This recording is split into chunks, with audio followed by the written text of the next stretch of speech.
first time I met Lydia Lunch, we booked her for the second Fat Out Fest.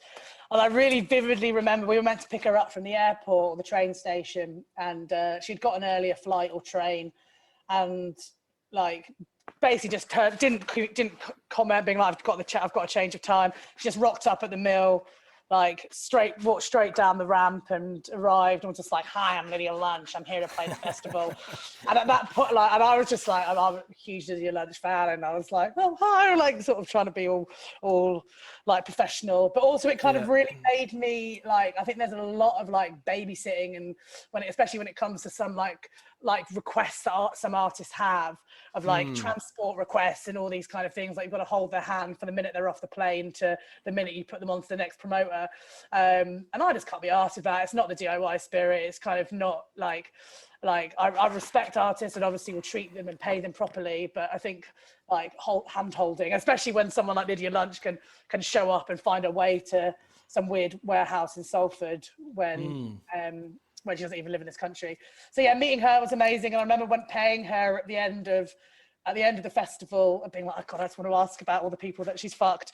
And I was like, "Can I ask you about Nick Cave?" And she was like, "You want to talk rock star sex?" And I was like, "Oh my God, more than anything." And she was like, "Yeah, Nick Cave, he's got a big dick, but he doesn't like to fuck."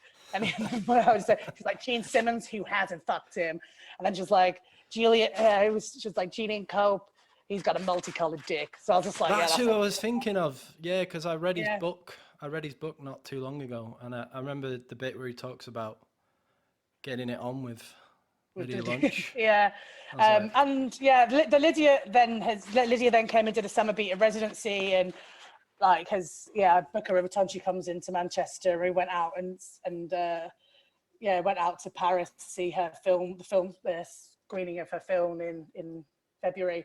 So yeah, it's kind of surreal thinking back to sort of being Lydia kind of being sort of friend now, and like I don't know. There's been when we had Thurston Moore play, and we were like, I think there was a moment that I pinched myself because I'm a huge Sonic Youth fan. Wow, that's great. And we went to go and pick up his partner from the train station, and he was like, "I'm just gonna go get some snacks."